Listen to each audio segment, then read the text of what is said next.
Yo, y'all ready for this?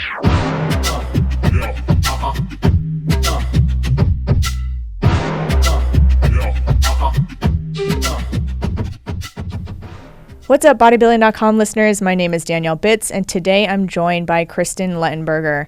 Kristen is a doctor of physical therapy, certified strength and conditioning coach, and pregnancy and postpartum athleticism coach. She is the director of Bespoke Women, specializing in women's health, including pregnancy and postpartum rehab, and return to sports postpartum. Kristen has spent the last few years of her career expanding her knowledge in women's health and pelvic floor rehab. Combining that with her powerlifting background and love for sports rehab, she has been a unique asset for moms who want to continue exercise during pregnancy and return to their sports postpartum stronger than ever. Kristen has given numerous workshops on training during pregnancy and returning to exercise postpartum, as well as hosted Bespoke's first women's health panel on how to navigate pregnancy and postpartum. Her focus is to help people improve their overall health and performance in order to live better, longer. Kristen, welcome to the BBCom podcast. Thank you so much. I'm so excited. We had a quick conversation about this last week, so I feel like we can get into more detail today for sure. Yeah, absolutely. For those who've become familiar with our friends and partners over at Bespoke Physical Therapy, Kristen joins us from their New York City locations with Dan, Cam, and the rest of the crew over there. Kristen, we've got a lot on the docket today that all athletes can really find some benefit from, so let's dive into it. Awesome. Today's episode is brought to you by Me Today. Me Today offers a women's daily routine with their busy lifestyle in mind. Their Women's Daily supplement includes a 2-month supply of easy-to-swallow, one-a-day veggie capsules. Packed with 28 vitamins, minerals, and herbs to support general health and well-being, Me Today also offers a skincare range that works as tirelessly as you do. Me Today supplements, skincare, and Manuka honey, unlocking your best tomorrow. Shop now at Bodybuilding.com. These statements have not been evaluated by the Food and Drug Administration. This product is not intended to diagnose, treat, cure, or prevent any disease. So topic 1 for our listeners today will be understanding the pelvic floor. So this is a huge topic right now. We've talked about it a couple of times together, and honestly a long overdue topic. In recent years, we've been hearing more and more about pelvic floor therapy, specifically catered towards women. And just as some contextual background for the users out there, a 2022 study conducted with 25,000 women found that 32% experience some form of pelvic floor dysfunction. UCLA Health predicts that 1 in 3 women are currently affected by pelvic floor dysfunction.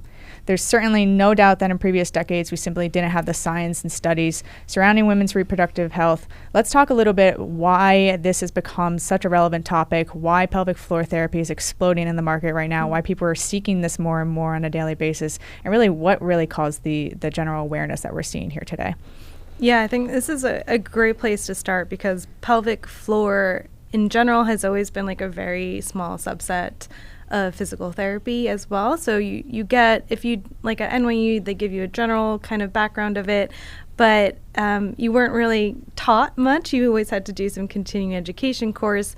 And I think now that it's been a few decades now, you see more women, especially younger youth, kind of going through sports and then expanding that into college and expanding that past college and then becoming mothers and still wanting to perform in their sports. And then you also see this trend of women into science. And so there's like a needs, right? Whenever research is done, you need some sort of need in order to kind of push the research forward. So now that you're seeing more women in sports, you're seeing more women scientists, you're seeing more researchers in those areas, they're pushing the agenda, and that is going to help with funding. So you have more like demonstrations of women still performing within pregnancy and into their postpartum. And then the women of science are like, okay, we need to figure out what's going on here. Like, is this safe? Because we've been told you can't lift more than 10 pounds while you're pregnant, which is ludicrous. Just think about like everything, like your backpack probably weighs more than 10 pounds. But exercise is now being shown to be really beneficial for pregnancy and really beneficial for postpartum. So people wanting to understand how it works better, I think, is really fueling the fire for pelvic health. And now that there is these studies coming out, like this 2022 one that you just mentioned, and showing the enormous prevalence of pelvic floor, and we're like, okay, let's do something about it. And I think that is also pushing the agenda for more research. And it's an exciting time to be a physical therapist and to be in sports and to then have the information to give women, because we really didn't have it before. It was so anecdotal, and a lot of it still is. It's very gray. It's not very black and white. And I think over the next decade, we're going to see so much more coming out, and just a better understanding of women. And just like last thing on this one is like, we're not small men. And I think, Stacey Sims has said that. And understanding that women are different and their training is going to be different. Their nutrition is different. We have different considerations. That makes it a really interesting topic for researchers. And I think that is also going to help kind of drive this new revolution. Absolutely. I mean, I think, we need to start with the anatomy, right? Mm-hmm. And this pertains to both men and women because pelvic floor therapy is for both, and we'll get into that in a second. Mm-hmm. Let's discuss the anatomy of the pelvic floor and why both men and women benefit from preventative and strengthening movements here. Once we go through the anatomy, and Kristen has brought a friend with her today to help with our demonstrations. We're then going to break down, what are the signs and symptoms that can be affecting everyday function, sexual performance, and athletic performance as well. So let's break down the anatomy. Yeah, I mean, with anatomy, regardless of your sex, everyone has a pelvic floor. It is the base of your core, and I like the analogy of like a cardboard box. So if your bottom of the cardboard box, say, got wet, right? You pick it up, you load it up, and you pick it up, everything just falls right through, right? So that's your pelvic floor. Your pelvic floor is the base of that box. And so you need a compliant, and you need a coordinated pelvic floor in order to lift loads, in order to support your organs within your pelvis. And I'll show you guys now my anatomy thing. So yeah, bring it in. Yeah, so I left the... For those of you who are listening, tune into our YouTube for the visuals. Yeah, please. Because I bring this into like all of my sessions. I was telling Danielle this before. But I left the organs in. This is a female pelvis. And the first organ here is your bladder. And then you have your uterus and you have your rectum right behind it. So you can see how that uterus during pregnancy is resting right on top of the bladder. So it really gives a good a visual presentation of why you need to pee a lot more during pregnancy. But let me remove these guys real quick. And this is your pelvic floor. So you have like your deep pelvic floor here. And the 5 functions of the pelvic floor is support. That's one, it supports your organs. So it's going to support your bladder, it's going to support your rectum, it's going to support the rest of your organs in your whole body. And that is really within this sling here in that pelvic floor. These are your levator ani, because the second function is sphincteric. So it's going to close your rectum. It also kind of works through your vaginal canal here. You have your superficial muscles here near the vaginal opening, and this is the same for men too. They have these like ischial cavernosus on each side of their pelvis. They have that spongiosis here, but it's more onto the shaft of the penis. And these helped with maintaining erections and sexual function. That's another function of the pelvic floor. So you have your support, you have your sexual function, you have your stability, because you can see how it connects into that hip. So it's going to work into the extremities, and it works on stabilizing your core as well as like your SI and other hip muscles. Sphincteric is the other one, and then it also works as a sub pump, so it helps with like fluid distribution and your lymphatic control. But regardless of who you are, you all have these muscles, and they're all working to support those areas, and they really do have a big impact on athletic performance. So if you think of that box analogy I gave you before, if you have a weak pelvic floor, imagine you're doing a 1-rep max squat and your pelvic floor gives out. What do you think is going to happen? It's kind of like very similar to when a woman is on the powerlifting platform and she pees her pants. Like that is a non-compliant pelvic floor. Something has gone wrong. The pressure has gone too far into the pelvic floor. Maybe it wasn't strong enough to maintain those loads. And so that's one sort of way of looking at it. So it's why you need a strong pelvic floor. And you can work on it as a man. It's just we cue it a little bit differently than we do for women because the sensation might feel different to them. But they all have the same 5 functions. What are some of the high-level signs and symptoms someone could be experiencing just from an everyday life perspective that may be related to pelvic floor dysfunction? Yeah. So some of the signs and symptoms might be either pain in your pelvis. You might be having like some spasms, tailbone pain. That's usually very closely related to your pelvic floor. So if you're sitting on your tailbone and you're noticing it's really uncomfortable, it could be tightness within the levator ani muscles of that deep pelvic floor you see inside. Painful urination, that is another one. Incontinence, so either it's fecal or urinary incontinence, and that's like a loss of control of your bowels. But say it's more under stress. So like if you sneeze, if you cough, if you're doing double unders, if you're deadlifting, and you pee a little bit, that is sort of a pelvic floor dysfunction. Same thing if you maybe it comes out the other end, and that's the other side of your pelvic floor. The less fortunate. The less fortunate one is also a sign of a pelvic floor dysfunction. But those are like the main ones. Usually it's pain, usually it's incontinence, heaviness for women, like pelvic organ prolapse. And for men, mostly it can be like tailbone pain that I see a lot, or painful urination, and that not related to a UTI. So very similar to, having hamstring tightness, having quad tightness. I mean, all of these muscles can still have, those negative attributions to them. Yeah, absolutely. What about sexual performance? Let's break that down by sex as well. So by sex, so each of those kind of superficial muscles here, so you have like your muscles along the outside of the bones and you have the one on the inside. These guys work a lot, and right here at the tip of the vaginal opening you have your clitoris, and that is also like erectile tissue, and those muscles really work to maintain erections, and that's for men and women. It also helps with orgasms, so you want quick contractions of those muscles to help either push out the sperm and to obtain an orgasm as a female. And so that's like one of the main functions within that. And so you can have like trigger points within your pelvic floor. So like say you have a knot in your quad or like in the middle of your back where most people get them between their shoulder blades. The same thing can happen within your pelvic floor. And that can cause pain with orgasms, and that can cause pain with just penetration. And so understanding that, your pelvic floor are a series of muscles and they do react very similar to other muscles within your body. You can treat it a little bit easier that way, because when you break it down, it's like, it's like your bicep, you like tore it a little bit. Let's work on it.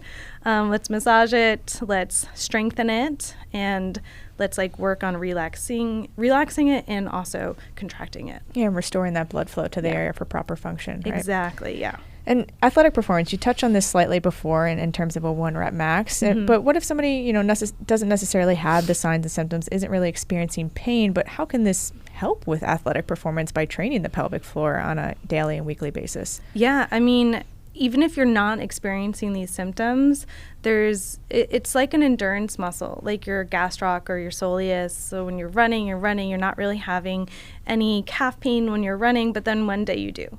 So it's more that prevention idea.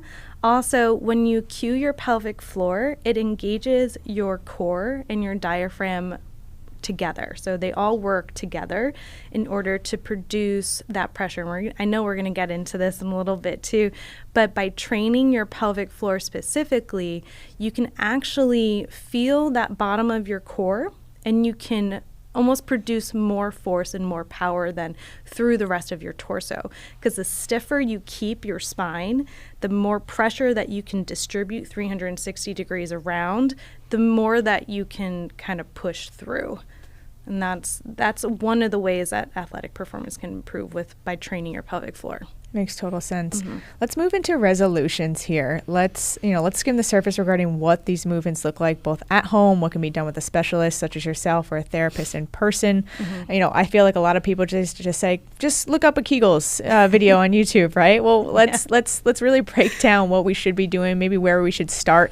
Maybe Kegels are a part of that, right? But it's not the only thing to do here. Yeah, it's like there's camps of no Kegels and there's camps of all Kegels, and I'm like in the middle. I've never been an extremist with anything really, because I don't think it's that black and white with anything that you do during training.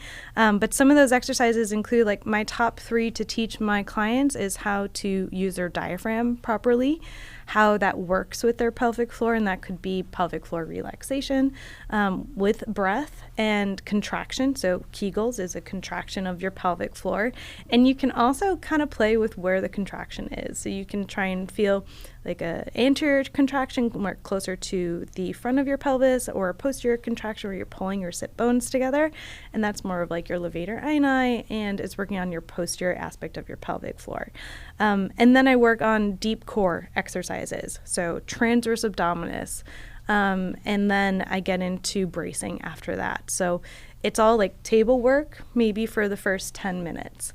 And then you got to see how can we then translate that to standing, because that's when you're using your pelvic floor on the most load. It's against gravity, so you really have to demonstrate some activation in those areas. So I'll get them on standing and doing the same exercises, so you can really cue into that mind-muscle connection. You read my mind. I was just going to bring up mind-muscle connection, right? Because this really isn't as easy as sitting here and flexing your bicep or the quad, right? And popping up your calf here. It's a lot more difficult. It's probably something that most people who come in probably have never even attempted, right? So, I mean, I'm sure there's frustration that's involved, right, with first-timers who this is completely new to. What are a few of the movements that you find really help develop that mind-muscle connection when they're first starting out? For sure. It depends on how they're learning. Some people learn tactily, and then that can mean actually insertion of like my digit during like examination, and I have them contract around and they feel that sensation. Or there's cues like pull a tampon up and in, wrap your muscles around it, and that kind of gives people like, oh, that's what it should feel like, or picking up blueberries. So it's like a lot of cueing. But I also, and same thing for men too, like you can do rectal exams for men. That's usually how you test the pelvic floor, is rectally for men. And you can use your digits there as well to sort of have that sensation of contracting your pelvic floor. But if, of course, not everyone is comfortable with that, and you don't necessarily have to do those things, being in a seated position, you're actually sitting on your pelvic floor. So you can probably try this now if you want to do it, is you're thinking about when you exhale, you're going to contract your pelvic floor, so you're lifting up and in away from the seat, and you're trying not to squeeze your glutes. So you just breathe in, you breathe out, and you lift away from the table, and then you let the pelvic floor get nice and heavy into the ground. That type of tactile feedback is also really helpful for teaching like first steps. And then, your pelvic floor works automatically with your breath. So it's a lot of cueing through the breath and then just tracking sensations. A lot of first timers, from both men and women, I'm sure probably have a comfort level to get used to as well, right? Mm-hmm. How do you tackle that? How do you kind of get them understanding, what needs to be done? What is some of the language that you use with them, especially with someone who is, coming in a little bit more reserved, a little bit more uneducated on it, right? But they know that they want to be there, and they know that they have an issue that they want to resolve. Yeah. I mean, for any of my clients, before I'm like, okay, strip down, let's go for it. Absolutely not. I would never do that. I would always ask, so this is why my model is so important, because I can really demonstrate it to them. But it starts with a conversation of, I can almost get a sense of what's going on before I even do an examination. So as long as my subjective is good, is like what the information I'm collecting from my client, I sort of gauge like what their comfort level is with internal examinations. And if it's not something that they want to do, no problem. Like, I'll show you on the model. I will demonstrate it together. Maybe you try some things at home that you feel a little bit more comfortable with. I do find that females are usually a little bit more open to it because we go for our gynecological exams every year. We're used to someone kind of like prodding us a little bit more than I think men are. But there are like comfort levels there as well. Like maybe they're like, no, I'm not really comfortable with this. So then of course the model comes in, and we don't necessarily need to do internal exams to have an understanding of our pelvic floor. Is there ever a point where, because the tools do exist, right? And, Yeah. and perhaps someone's not comfortable with internal exams, at least to start. Would you then implement perhaps a demonstration of a tool for them to try at home? What's kind of your approach for that? Yeah, I guess it depends on what they're coming in for treatment. If it's like urine incontinence, usually it's just a bladder diary. So I'm like, okay, keep track of like when you pee, how long you're peeing for, the fluids that you're taking in throughout the day, and like maybe irritants. So it's like incontinence one. If it's more of a pelvic floor pain, so they're having pain with penetration or things like that, there are tools. There are like pelvic floor wands, so you can use that very much like a myofascial release ball that you just insert into your pelvic floor, and you press and you hold on the tender points until it resolves the pain. There's also things like dilators, and so that really helps expand the pelvic floor and get people up to a point where they can tolerate maybe an internal exam or tolerate just sexual intercourse with their partner. There's other tools for Kegels. There's like lots of bio feedback tools now. LV is one of them. Those are just like insertable that they can do at home, and they can play almost video games with their pelvic floor, like contracting the muscles and relaxing them. Those can be really helpful, especially to know if you're doing the exercise properly or not. And those are a couple that I would do. I'm sure a lot of the times it really comes down to just muscle tightness at some point, right? That's really contributing to the dysfunction that they're experiencing. You mentioned the wand, right? I think that's one that we're seeing rise very quickly, but we're also seeing a lot of horror stories out there, right? Or just really, stories about not even knowing where to start once they get it, right? They order this off of Amazon, and they're like, okay, well, what's next? So, what's your recommendation for someone who perhaps got this under the advice of their doctor, of course, first, right? What's step one for even implementing that tool into, say, a myofascial release for the pelvic floor? Yeah, start slow, I would say. And I think sometimes people are too aggressive into like, ooh, that's a point, and they'll like really go at it. Your pelvic floor is small, strong, but also very delicate because the tissues it's like a very sensitive area. You don't want to like go ham on a muscle. You definitely don't want to be strumming the muscle so much. It's more of a press and release, because it is an endurance type muscle, and it doesn't usually respond well to more of like that strumming that we know for the rest of our muscles. So I would recommend that. So start slow, start gentle. Do it for maybe 30 seconds at a time. Don't do your whole pelvic floor. Maybe just start on like one side and then work to the other side eventually. And if you're really, you're not doing well with the at-home treatments, go in and seek some more professional help. And maybe, just go from there. Perfect. We're going to transition to topic 2. Great. And, you touched on breath and how it's such an instrumental piece of pelvic floor in resolving any dysfunction. So let's talk about injecting breath into movements, specifically heavy lifting. Yeah. So for our lifters out there, this is a great one for you to listen into. So, the power of intentional breathing has long been proven as a beneficial tool for athletic performance, but different types of breathing, can be applied to specific situations. So for example, we talked about how our rhythm might be different for a 1 rep max versus volume sets of 8s, right? So let's break down the importance of leveraging breath techniques for all movements, but specifically where this comes into play for the big 3, right? So we're talking squat, deadlift, and bench. Let's break that down. Yeah. I mean, breath is like vital for lifting. I think I teach breathing so much for my clients. It's insane.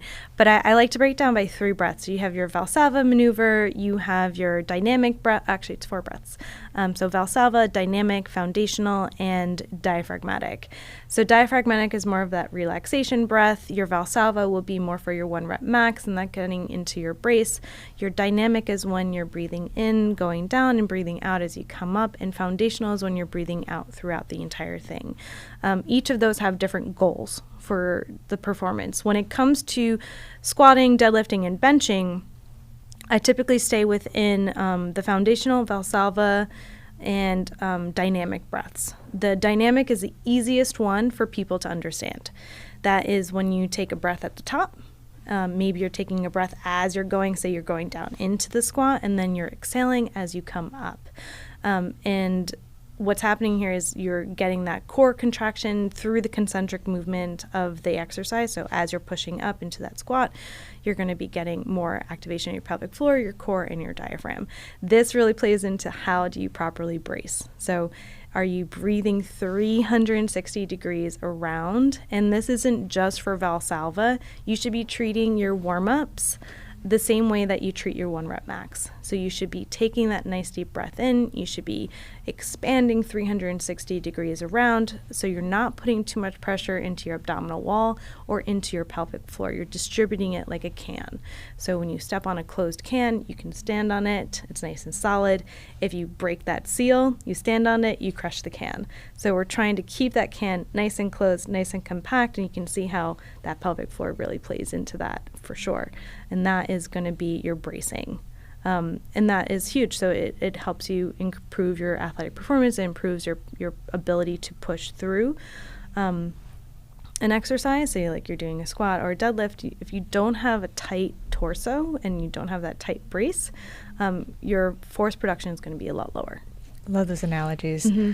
Awesome to break down the different techniques for breathing. Let's talk about progressing breath, right? So say someone doesn't really know where to start with emphasizing breath during movement patterns. Where is a good place to start? Are we on the floor? Do we have our hands on our belly? How are we progressing, and implementing the breath to not only daily life, but movement? Yeah, I mean, when a patient comes in to see me, the first thing I'm looking at is, how they're walking and where they're breathing from. So say like someone's breathing a little bit more through their upper chest, then I'm like, okay, maybe we need to have them lay on their back, have them learn to breathe into their back a little bit more, or have them breathe into their belly a little bit more. Or say like they've been a yogi for 10 years and they breathe all through their belly. So they're doing a lot of diaphragmatic breathing.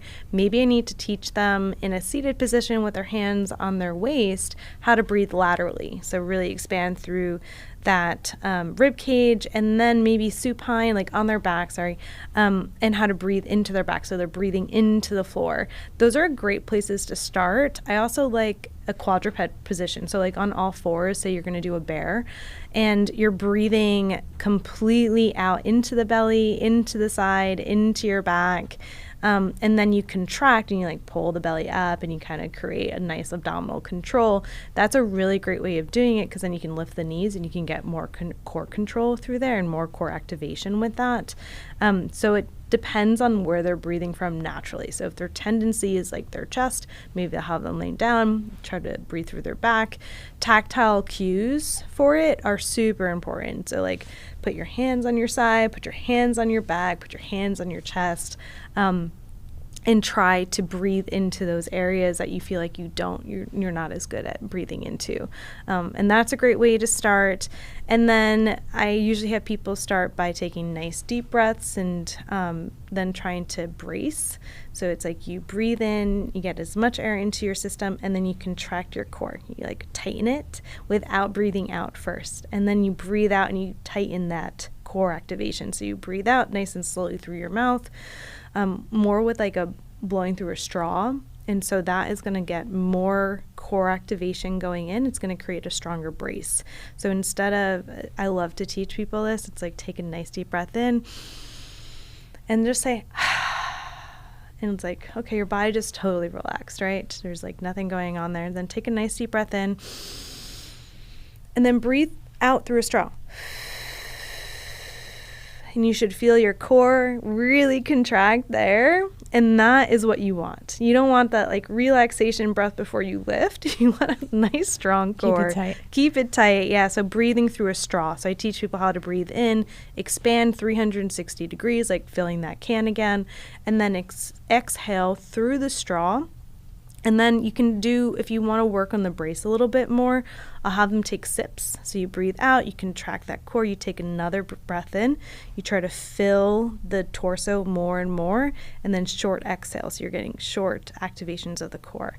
Like if you wear a weight belt, that is like a technique. So you breathe into it, you contract your core, and you take sips in of air to increase that brace without losing the core contraction. And if you don't have a weight belt, get a straw. Yeah. So you mentioned you can tell, pretty quickly just seeing someone take a couple of laps around the clinic, right, where they're breathing. What are some of those body language cues that you're looking at to determine where their breath is coming from? Yeah, I mean, if their shoulders are coming up and down, that's a pretty good indication that they're breathing a lot more through their chest. If they have a lot of like tension, like neck tension, and the front of their neck is like their clavicles are moving, that's another indication. If when they put a bar on their back, so sometimes I'll just have like someone, okay, let's go try to do a squat, and say that they are familiar with a barbell. I'm going to put them under a barbell and be like, okay, show me how you squat. And all they do is breathe through their chest. And I'm like, okay, so let's try this again. Let's get to work. Yeah. Let's put your hands on your side. You're going to breathe into those hands. You're going to breathe into your thumb, because like usually people wrap their waist like this.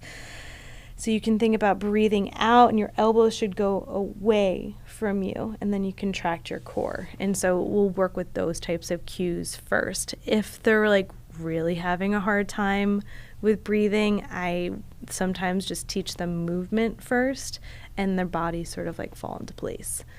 So if you put a little bit of load, sometimes people like intuitively contract their core, but then you just like tweak it as they get better at a movement.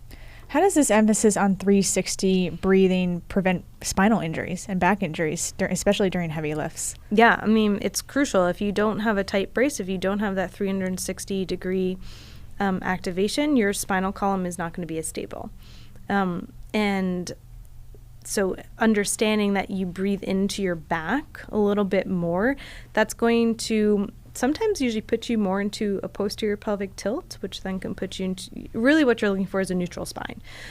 So really emphasizing that 360 degree breathing, you're creating as tight a brace around as you possibly can, and that just stiffens your spinal column, and that avoids micro movement.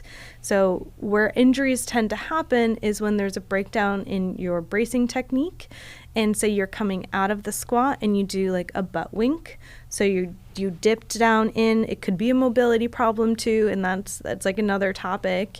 But say you dip down into that wink, and then as you come up, your butt kind of flexes and you're getting a little extension into that spine. That is either from mobility or lack of stability within your brace. And so that can cause injury into the spinal column. Say you're deadlifting, right? So you're not able to maintain a nice neutral position within that lumbar spine, and you go into a lot of flexion through that area under load. It's just a recipe for a disc herniation. So maintaining a tight brace, really getting your lats engaged, especially for a deadlift, getting that 360 degree brace before you grab the bar and getting really tight into that position, those help prevent sort of that translation of the spine from extension into flexion. Can you talk about the difference between a posterior and anterior pelvic tilt? Where should we be living for the most part, right? Do we want that to aim for that neutrality? And then where do we want to deviate depending on the type of movement that we're performing? Yeah, so you really want to be in that neutral position. A great way to sort of see where you are, you can film yourself when you're lifting and sort of see, are you more prone to that extension? Are you more prone to that flexion?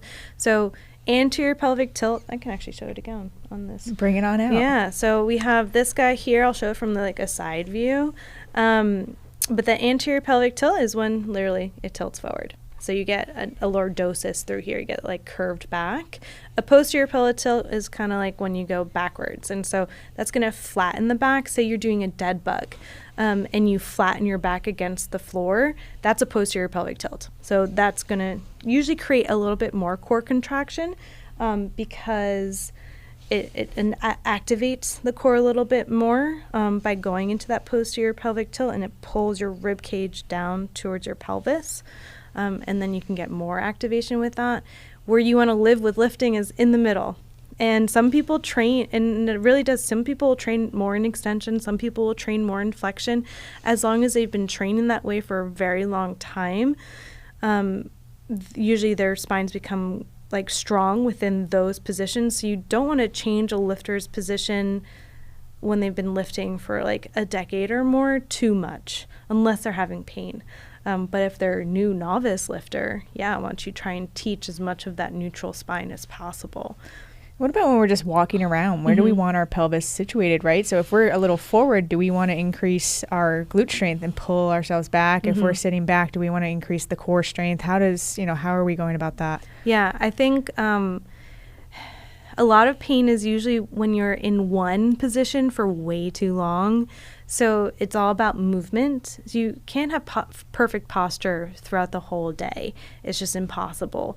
So I think being able to go between those two very well and going from anterior to posterior, say like you're standing at your sink, but you're having low back pain and you're realizing you're actually like dumping your stomach and forward. Maybe you do want to pull under a little bit more, get more of that core control. And then say that fatigues, like your core starts to fatigue. So then maybe you find like that nice gentle position out. It's really, you want to maybe stay more in that neutrality position, especially when walking. But you can be in more extension. Sometimes you can be more, I'm so like going into never an extreme. It's always about movement and changing your positions as much as possible to so you're not stuck always in one position, and that way you're more flexible with being able to tolerate loads in different areas. Absolutely. Makes sense. Let's talk about how all of this applies to learning and applying, right? Not to be redundant, right? So, when we're applying our learnings into the everyday routine, what's a typical warm-up look like for you when it comes to breathing? Maybe you're about to load up the bar for a heavy squat day. Yeah. What are you doing to get your core activated and to get your breath prepared? Will you feel the difference in reps when the breath is off? How do you know when your breath is off actively and when you're performing these? And how do you say, okay, let me take a step back, get back onto the floor, fix some things, and then step back under the bar? Yeah.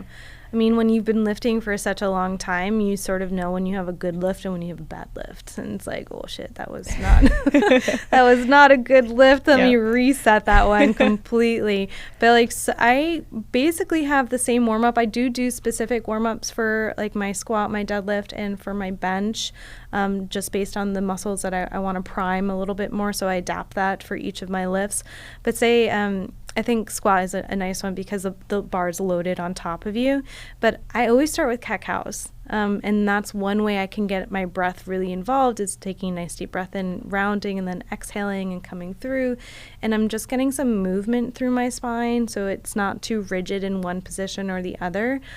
So that I can really contract and play with my pelvis and like see where the position feels good that day.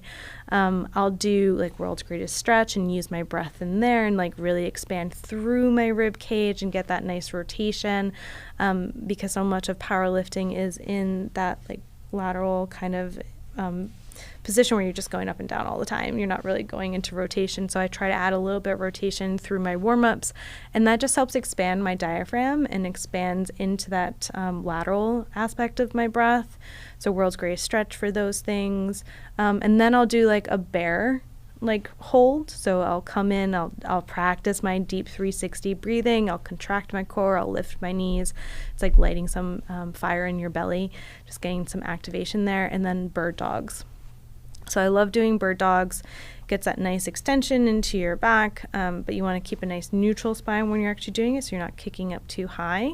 and then I'll do like a side plank. Those are like my top ones that I always do between at least my squats and my deadlifts. For bird dogs, I always like to say, pretend you have a glass of water or wine on your back, especially a glass of red wine that you want to spill on your white carpet, right? It's external motivator. It's there. more of like a slide back opposed to a kick up. Right. Yeah. Right. We would be remiss to not bring up how this all pertains to returning to sport postpartum, right? Mm-hmm. So you yourself have specific training and experience with bringing new moms and new parents back to sport post one baby or fourth baby, right? So let's talk a little bit about that protocol. Let's talk about what is step one and, what are the steps that are to follow after returning them to sport or just everyday life, right? It doesn't have to be too extreme sport and marathon running. And how do you really kind of gauge their progress? How do you know when it's time to move from step 1 to 2 to 3? Yeah, absolutely. I mean, it's such a gray area for a lot of women. It does depend on how their birth was, and so if there's any trauma or healing considerations. But like the first things I start people with is breathing, transverse abdominis activation, and Kegels. Like everyone is doing just those 3 exercises because that's usually all the energy that they have to perform, especially early on in postpartum, in those first few weeks. So those are exercises you can start right away. So I'm having them expand through their diaphragm again, really try to get their core activated again, get the sensations of their pelvic floor going, because in those first few weeks, lots of moms will tell you it just feels like jello. It's hard to roll out of bed. It's hard to get up and stand. It can be really challenging to even go to the bathroom.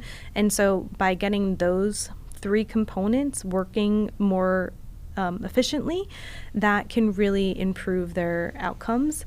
And so we do that for like 2 weeks. You're just breathing, you're activating your TA, we're doing a little bit of core work, maybe we're doing some mobility, and you're doing Kegels. Recreating the body awareness and muscle-mind connection. Yes, exactly. That is the first step. And then from there, you just start loading. Like you do some bridges, you do some air squats, you do movements that they're super familiar with. Say they were an athlete and they know how to do all these things really well. So we just try to be like, okay, so you have your rehab exercises, those 3 exercises we start with. Now we're going to just add some squats into that. So I want you to take a breath in, come down, exhale as you come up, really try to find that core connection again, move slow, move with intention, mind-muscle connection. So you start with body weight, then you move into some banded exercises, and really depending on how they're doing, how much energy they have, how much time they have, we can get them exercising within 6 weeks of postpartum. It may not completely look like the way they were exercising even during pregnancy, but that it's like a great baseline for there. And how we progress is really how you're feeling and how you're recovering. So there's a lot of sleep deprivation, of course, in early postpartum. So I try to maximize as much recovery as possible in those early stages, because it makes returning back to exercise so much easier when you have the energy for it. And then you just load it. So we're looking at pelvic floor symptoms. Are they having heaviness into their pelvic floor? Are they having diastasis symptoms? Are they having increased pain? Or is there any bleeding? And these are like signs of, okay, we're pushing too hard, we're pushing too fast, because you're still healing internally for quite some time. And that's like hormonal, musculoskeletal. I would say at least 3 months for most of those things to come back and to heal fully. And so within those 3 months, you're just trying to build up capacity.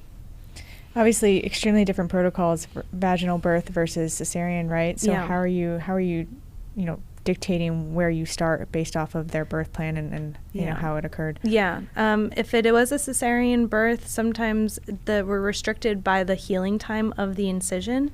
There's lots of tissues that were just opened up. It went through your entire abdominal wall and into your uterus. So there's many layers. Lots of layers that need to heal.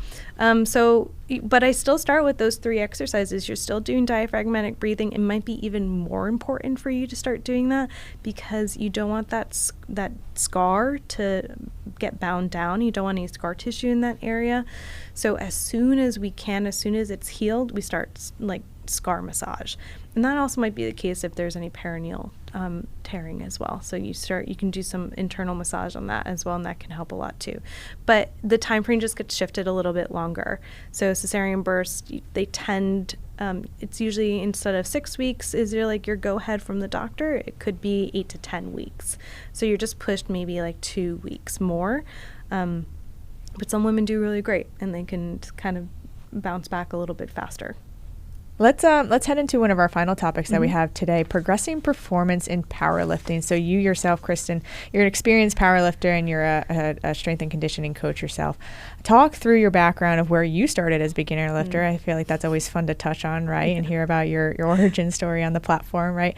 And how you've implemented a little bit of everything that we've spoken about today to your routine and to your performance. Yeah, I mean, I was a softball player growing up, and I took that all the way through high school and played travel and loved sports. And when I went to college, I was a bio major, and so I prioritized science over my athletics. And so instead I took lots of gym classes. So I took tennis, and I took a weightlifting gym class, and I was like, oh, this is really cool. We did some weightlifting in high school, but we didn't have what the baseball team had. They had a real strength and conditioning trainer, and I was like, oh, I want to do those things. I want to be really strong. And I would see my brother lift tons of weights in our basement and be like, what's going on? Peeking through the door. Yeah, I want to do that. Something 400 pounds at 18. I'm like, oh my God, I think it'd break you. And I'm like, I want to do that. But I really didn't know where to start. So I started in college. And I was working with a bar for many years, trying to understand form. And when I went to physical therapy school, I really started to understand anatomy, biomechanics, and that got me into okay, I am a gym rat now, and I am applying this to the lift right after class. I'm going to the gym, I'm lifting with my other physical therapy students, and they're so strong, and I'm learning so much just by working out with guys and working out with women who also did it too. And then I just started, making my own programs, and it was oh my God, they were so terrible. Now thinking about how I was just doing total body workouts all the time. But I started learning that way, and then I became a certified strength and conditioning specialist, and I started training people. And I learned so much from doing that because I was in a gym, I was working with other trainers, I was really learning some technique. And then I graduated PT school, and I started becoming a physical therapist, and I really got into powerlifting during the pandemic.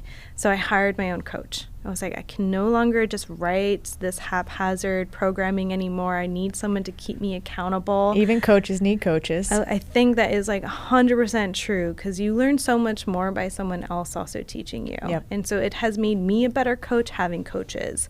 And then they also kick my ass. So I'm like, okay, I can't just do my 95 pounds. Okay, I wasn't going as hard as I thought I was. Understood. I was just a little wake up call. Yeah, and I'm like, okay, I thought I was strong, and then oh God. just some humbling. I'm paying to be humbled. Yeah, and then my coach at the time, Lizzie, she was like, you're stronger than you think you are. You should do some powerlifting. And I was like, what? Yeah, okay. No idea what I was doing. I trained for a powerlifting meet, the July right after so it was just 2020 was my first time I competed. And it was exhilarating. So I went from just doing barbell within a year of training with her. Especially for my bench, oh my God, I went from, I could barely do a barbell, to bench pressing to 130. My body weight. I bench pressed more than my body weight at my first competition. And I was like, okay, this is how you do it. And then you just you get into the technique and you're learning more. But this has been now it's 2023. So it was 3 years of just strict powerlifting technique and working with coaches and really understanding. And, I went to Mexico and worked with a special coach there for a session. And it's just video after video after video. But for a decade, I was just a novice lifter, just going to the gym, doing some dumbbells, doing some barbells, not really knowing what I was doing. So, but now I'm oh, I'm in it. I'm really learning. Let's talk about the accessory work and the complementary movements that you're doing to increase your big 3 numbers, right? So let's start with the squat. What movements are you doing to strengthen that from an accessory perspective? But then also, what are you doing outside of just squatting, right? There's lots of things that we can do that don't involve that primary movement to increase your PRs. Yeah, for sure. I mean, first is my pelvic floor. Like I work on step one. I work on my pelvic floor. I work on my bracing. I work on like my pelvic control. So am I able to maintain that nice neutral position? That is like step 1. And then I work on my energy leaks, like where I'm sort of being in deficit. I have a hard time coming out of the hole of a squat. So I do a lot of pause squats. And I think it's also super important to take the load off of your back so that your central nervous system also has some time to sort of heal itself. And so in that regard, I'll do hack squats. So like I'm doing different variations. I'll do belt squats on the machine. I'll do hack squats. You also need some single leg work because say you like step out of the rack, you're on one leg. So you need to be strong there as well. And you need to be able to maintain a nice strong pelvis there in that position. So Bulgarian split squats, you're also working on your quad and your glutes. And those are super important for your squats. So like, yeah, single leg Bulgarians, walking lunges, hack squats, belt squats, high bar, low bar, front bar, like hit every aspect that you can. And if that's the lift you need to work on more, you should be doing it at least 3 times a week. And outside of just, obviously going into a single leg stance when you're re-racking, putting the bar back on, what's the importance of single leg and unilateral exercises to contribute to heavier bilateral lifts? And also what's the benefit of lateral movements as well to increase those? Yeah, I mean, that's just helping with injury prevention, right? So you and balance. So if you're working on single leg work, you're working on your pelvic stability, you're working on your core control, and then lateral movements, you're just taking yourself out of a position that you're training all the time. So you're going to be hitting different muscle groups, but a lot of these muscle groups are stabilizers for your pelvis. And when you're doing the heavy lifts, the main thing you're trying to control is your pelvic movement. And so by training unilateral and training laterally, you're making those like stability muscles stronger. What about deadlift? Let's talk about what you're doing for deadlift. Oh yeah, I loved deadlifts. My favorite. I love deadlifts. I mean, I think everyone at a lift is like it's the last one at a powerlifting meet, and it's always so much fun. For a reason. It's like you're lifting really heavy weight off the ground. Absolutely. Like, you feel like a god. It's empowering. Yes. But for deadlifts, I do Romanian deadlifts. I do a lot of single leg kettlebell deadlifts, either foot supported or non-supported, so like a single leg RDL or do it on the wall. I do hip thrusts a lot of times to work on my glutes. But like, I think your squat actually improves your deadlift, but your deadlift doesn't really improve your squat. So if you work on more of your squat, where like my squat is weaker than my deadlift, so I work more on my squat and it improves my deadlift. But I'll do things like a box deadlift. I'll do like elevated. I'll do like a hamstring one, deficit. Like all of those are really great variations. With deadlift, there's a lot of tax onto your central nervous system. So playing around with your energy systems throughout the week of your training is also super important for deadlifts. Yeah, for me, from my perspective and from what I feel like mind muscle connection is so needed in the deadlift, grounding your feet to the floor, making that connection to your brain of where you want to drive that force, right? You don't want to drive it all into your heels. You want to ensure that you're distributing it pretty evenly in your feet back into the floor too. But then also it comes back to that 360 breathing you were talking about. Before you're lifting 250 pounds off the floor, like you sure as hell better hope that you are bracing in all degrees of your back, of your core, of your lateral and obliques. Yeah. And you want your lats really engaged. So there's like other cues you could do. You can like attach a band to the barbell and like have it in front of you, and that teaches you to really pull the bar into you, and that engages more through your lats. That's going to help stabilize your spine. Bench. Oh yeah, bench. My weakest to strongest now. I think bench is fun. I have a really high arch when I bench. So when I'm in trying to improve my bench, it's like different variations of the bench as much as possible. So I'm trying to work as many areas of my chest as I can to improve my bench. That could be like a narrow grip, a wide grip, pause bench press, because in a powerlifting meet, you have to wait for them to tell you to press. So you have to be really strong in that bottom position. Another one, I love doing calisthenics to improve my bench. So like chin-ups, pull-ups, single arm, like bench press, incline bench press. Everything. Every press you can possibly do, you should do for your bench press. But you also have to work your triceps. So you need really strong triceps in order to do your bench press. And I think setup is the most important thing. So really tucking your shoulder blades underneath you and driving your force through your legs is important too. So you work on your leg drive, or you can work on things like a Larson press where you have your feet up on the bench and they're straight out. So you literally have no leg drive and you're just working your chest.